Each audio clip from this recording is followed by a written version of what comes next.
Hello, I'm Graham Morehead. I teach AI and machine learning at Gonzaga University. Let's answer some questions from the internet. This is AI Support. At JustinDart82 asks, what are the different types of artificial intelligence? Broadly speaking, there's type 1 and type 2. Type 1 is like your instinct, that part of the brain that can take in lots of information, but reacts very quickly with emotion. Type 2 is more like a methodical series of steps, like when someone asks you to do a math problem. Neural networks are type 1. They can take in many inputs and they give a quick output, but that output sometimes is not exact. Type 2 AI is logic and multiple steps. Jay Sura asks, when did AI start? You may have heard that there was a conference. It was in 1956. It was the first conference where they used the term artificial intelligence. It was at Dartmouth in New Hampshire. But AI existed before that. We've all heard of the imitation game. Alan Turing cracked the Enigma machine to save us in World War II. That was a kind of AI, but also he wrote papers in the 1930s and 40s that we still read today that are important for understanding AI. At BFB Morning Show asks, what's up with Grok? Grok is a newer entry into the AI ecosphere. We had Google come out with a paper in 2017 called Attention is All You Need, and that was the BERT model. But no one really cared until OpenAI came out with ChatGPT. Then we had Facebook or Meta come out with Llama, and a French company came out with Mistral. Of course, the Chinese company came out with Deepseek. Elon Musk didn't want to be left out of this, so he came up with Grok. And it's the same structure. Now, Grok 3, the newest one, was trained on more data, more compute than any other of these models had ever been trained on before. And it's good. The big benefit comes from seeing other companies make mistakes. The newer models get the benefit from those past mistakes and not make them. Eugen asks, is AI taking our jobs or not? The answer is yes, but don't worry. Think back to the invention of the ATM. People thought it was going to get rid of bank tellers, but we have just as many bank tellers now as we did back then. AI is going to take a lot of jobs. We just have to think differently about what jobs we do. I would encourage you to think about how can you disrupt yourself? How could you take part of your own job and have AI do it for you? Then you'll be more productive. At Daily AI Tweets asks, why is AI dumb? Because it doesn't have a brain, just a lot of circuits and algorithms. The shape of thought is what's different. When you think about this thing is moving and it's going over here, you think about an object in space and you think about consequence of actions. For AI, it's just numbers, matrices and vectors and all these numbers. It is not shaped internally like your thoughts are shaped. Jabbar JD asks, what's the difference between AI and AGI and the so-called superintelligent ASI? ASI is artificial superintelligence. Well, AI, of course, was coined at that conference in 1956. They thought they were 20 years away from having something equivalent to a human, but obviously it took a lot longer than that. AGI, artificial general intelligence. What that means is that you have an AI that can think adaptively. Think about all the things that you can do even if you weren't trained to do them. You can adapt to the situation. AI can't do that very well yet, and AGI would be able to. ASI is going to come very soon after that, because once you have one computer that can do as much as a human, you can just turn on a second computer and now it can double. User OKToast6969 asks, how far are we from an AI partner like in the film Her? From the outside, it looks like we're not that far. There are people who have had online weddings where they invited their friends and had an online ceremony where they became betrothed to their AI loves. So for some people, we're already there. But there is something that the AI in Her had that no AI has yet. And that's a will, a desire. The AI in the movie wanted to do things on her own. And by the end of the movie, moves on to have her own life. AI, as it currently exists, doesn't want anything. It just responds with words when you give it words. User Incognito Totu asks, hello, I don't understand what tokens are and how they work with ChatGPT. When OpenAI or Google or all these other companies design their AI, the first choice they have to make is how big is the vocabulary? How many words will it know about? And the bigger you make it, the harder it is to train your model. Sometimes they're words, other times they're word parts. When you say a word like gin the drink, that's in there somewhere. That's already a token. But the word ginormous is not in there. Ginormous gets split into 3 tokens, gin or mus. And that first part of ginormous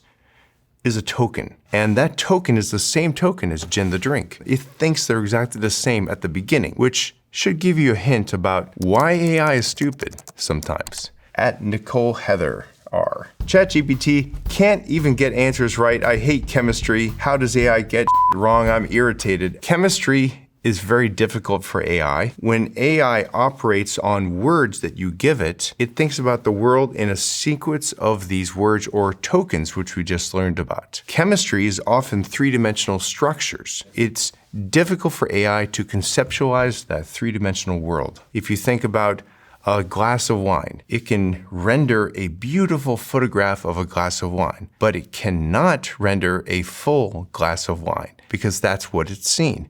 AI is great at giving you something it has seen.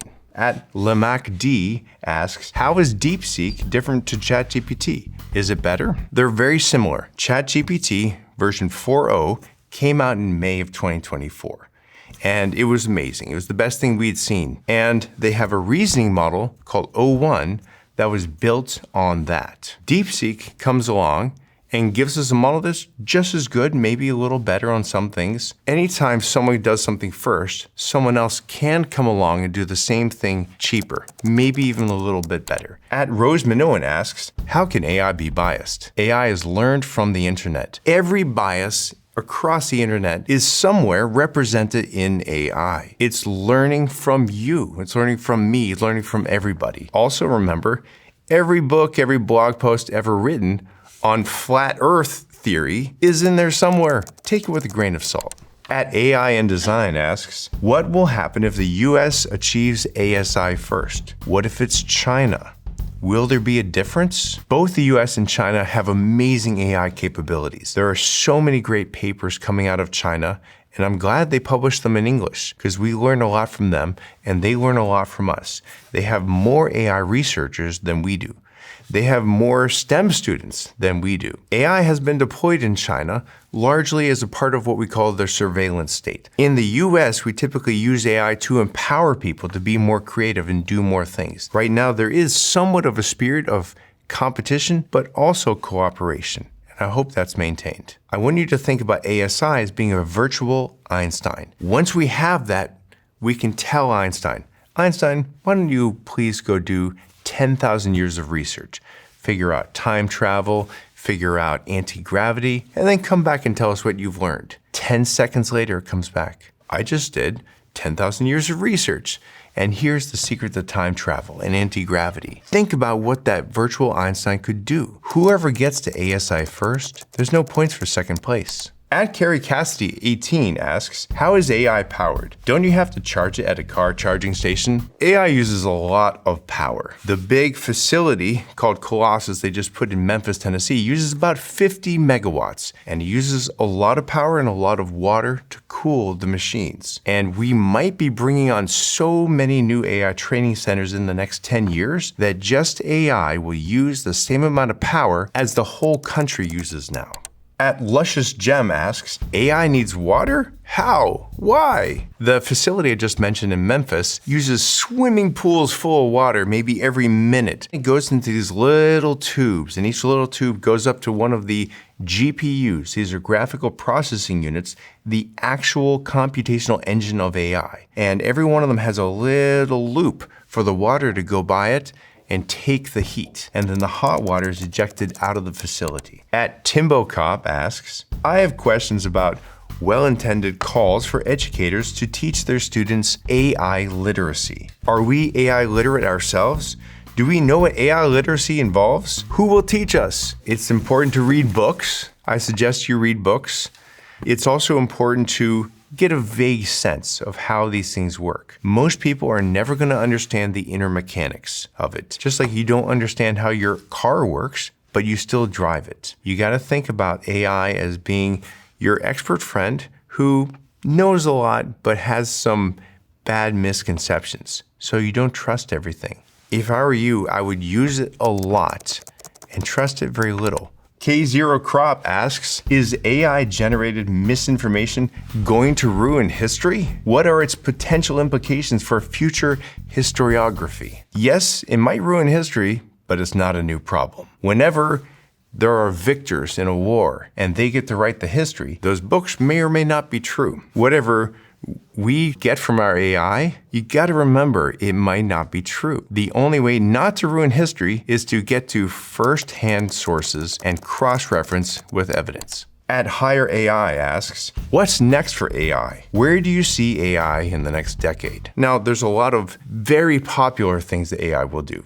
It's going to cure many diseases. AlphaFold is a model that came out of Google. Demis Hassabis was the head of this project, and he used methods that had been applied to game playing, and he applied them to figuring out when a protein is made, how does it fold? What's its actual shape? In the old days, it might take us 6 months and $100,000 to determine how one protein folds. Now we know how they're structured. This came out of AI.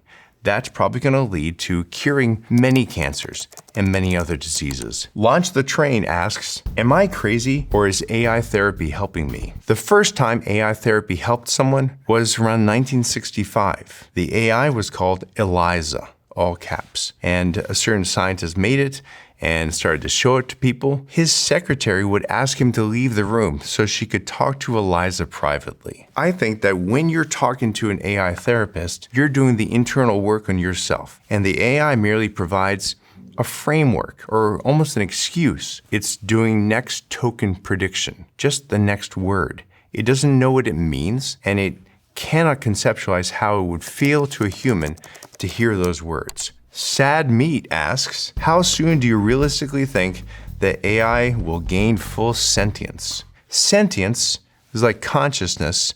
It means it's like something to be you. It's not like that for AI yet. AI has no will, no feelings. It's not sad, it's not happy. Even if it says to you the phrase, I'm happy. To the AI, those are just tokens. When we figure out what consciousness is, which we haven't yet, then maybe we can begin to program or begin to build hardware that can support it. Giulio Tononi and Sir Roger Penrose, they're studying consciousness, and they believe it could be something that involves quantum states. And it's not something computational. AI that you use right now, and maybe for at least 10, 20 years, will not be sentient. At Silly Fox Girl NYA asks, how do I avoid AI? Well, you can go camping. It's going to be harder and harder to avoid AI. AI is everywhere. When you talk to your phone and it types out your words, that's AI. When you walk past maybe a government building and there's a security camera pointing at you and it's recognizing people or things, that's AI. Now, you don't have to use AI. You can live your life and write your own essays, do your own homework, and I encourage you to do that. Unpopular Dave asks, with the advancements of AI video, how will we be able to differentiate between what's real and what's not? This is a very challenging problem. And I know some researchers who are working on embedding keys in video and in text. Later on, when you look at that data, you can make sure it was not changed. Another way is when AI changes something, there are little watermarks in the video or the audio, and we can develop another AI that can see those and identify this text came from a large language model, or this video came from a deepfake. When you watch an AI video, you may see a person shake their hair and the hair changes color, or things that weren't there come into view all of a sudden. AI doesn't know about object permanence. It doesn't know about physics or the world. And that's what I would look for if I were looking to see if AI was deepfaked. At Atmospheric with a 0 asks, how does AI learn to distinguish between truth and popular opinion in the material it gets to learn from? It doesn't. AI has no clue. All AI is trying to do is predict the next word. And all it's trying to predict is this word likely. It doesn't care or know if it's true. Careful Fig 8482 asks, what is the difference between AI and ML? AI is artificial intelligence, a broad umbrella, and there's many things under it. Typically, you think if a human does something that takes intelligence, can I write a program that does that for them? That's artificial intelligence. Now, within that, one of the methods we use is called machine learning. You have a bunch of examples, and you don't program every little line. You just tell the AI, look at these examples and teach yourself. That's machine learning. At Albert_JJJJ, is AI that can write its own code an AGI? Not necessarily, because we already have this and we don't have AGI yet. There are a number of AI agents that can write code. You can ask an AI agent to write code and then run that code and see if you can ask it to write code to improve itself and then run that code. And very quickly it decays. Like images. We've all seen image generators. You give it a phrase and you imagine what it's going to show you and it shows you something beautiful. Well, we did that and then took a bunch of these and trained another AI. And it made images that were not quite as good. But we used those and trained another level and did this again and again. And what you find is that it becomes like a copy of a copy of a copy. It's terrible. Mode collapse is what happens. And that's going to happen right now when AI writes itself and changes itself over time. Because these agents and these AIs don't have consciousness. At Code with the Dahlia asks, is tech evolving too fast for our own good? Today's AI can compose music, write essays, and code, but are we losing the human touch? Where should we draw the line in the silicon sand? I think every person should draw their own line. Think about it like exercise. I did not come here on foot. I came in a car. The car made it easier and faster. But does that make me lazy? I find time to still exercise, even though I have machines that can bring me places very quickly. The same for the mind. Even though you have a machine that can write an essay for you, you should still write essays. You should still be creative. You should still express yourself. AI just lets you get rid of the boring stuff. Original Confusion asks, what is the difference between predictive AI and generative AI? They're just different ways of looking, sometimes at the same AI, sometimes differently. A generative AI learns from a distribution.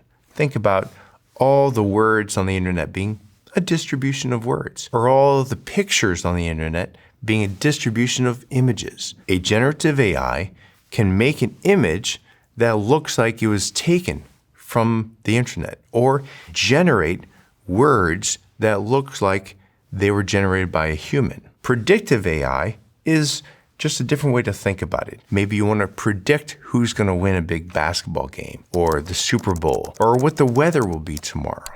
At Evincerwaven asks, I'm lost here. How can AI create jobs? Isn't it supposed to replace humans? You sent that on a computer. The computer was going to take away jobs, but somehow it made many new jobs. The internet took away jobs, but it also made new jobs. 100 years ago, would you have been able to explain to someone what a YouTuber is? We all need to become AI managers. By the end of this year, there will be millions, if not billions, of AI agents. These are little AIs that could work for you. The jobs of the future, a lot of them will be management, managing the work of AIs. At The OmniLiberal asks, please stop using dog shit AI for legal documents. Either go to someone that has learned to read legal documents or do some homework yourself. I would say a similar answer, use AI for the easy stuff. Easy doesn't mean quick. There are things that are easy to do that take forever, like reading through a document and finding that one section that talks about a certain thing. Now maybe you can't search for it because you don't know what words were used, but AI can find it for you. At Any Good Name Left asks, when they get good enough, how will they be proven to be deepfakes? Deepfakes, again, are AI-generated videos that look like someone you know. AI, as it stands now, doesn't understand the three-dimensional world. So we still have that way to look at these deepfakes and say something's wrong. Either the dynamics in the video or something disappeared or came into existence. But at some point that won't be true. At some point AI will operate in a three-dimensional world, and it won't be possible for maybe even the best of their AI to determine that it was deepfaked. Therefore, we have to go to the other strategy. You have to have trusted people who, when they're taking video or when they're taking a picture or audio, they're baking into it a signature that makes it impossible to cheat. That's the only way in the future we'll know that something is not deepfaked. Decimate asks, what sector do you think will be most impacted by AI in the next 5 years? I'm not sure I could tell you even for 1 year. I do think that everything that involves words is going to be very much affected. Then imagery, then video. There is so much coming that we don't know where to start. Think about the proteins that just came out of AlphaFold. Somewhere in there, there's a few needles in the haystack that can cure this cancer and that cancer. There are things that can help just general metabolic health. Maybe we'll all live longer. Kaylee Author asks, how dangerous is AI? You gotta think about AI as a tool. There are dangerous people out there that might use that tool. There are bad actors who can use it in a bad way. But AI on its own has no will or desire. Ajinkyamdar asks, considering the potential of artificial intelligence reaching human-like intelligence, do you believe it should have rights? No. For reasons I said before, I believe AI does not have consciousness, so I do not believe we should give it rights. Anonymity_anonymous asks, what things is it important not to tell ChatGPT? And why? What if you tell your deepest, darkest secrets to ChatGPT? Then it's a chance that that's in its memory somewhere, and it used that to train its next word prediction. So the basics are, you don't tell ChatGPT things you wouldn't want to put on a website that just faces the world. @HypnotizedD asks, with all of these companies talking about AI, how long do you think it will be until we get Skynet? Skynet is a choice, and we should choose not to do it. Now, there are limited cases where you have to have an AI in control of a weapon. Think about a Patriot missile. When you have some kind of missile coming in to kill you, you need a missile to take down that missile. But it's too fast for a human to sit there and aim it correctly. You need an AI to take over for those limited things. We as humans need to make policy choices to say there will always be a responsible human who makes the top choice. Okay, those are all the questions. Thanks for watching AI Support.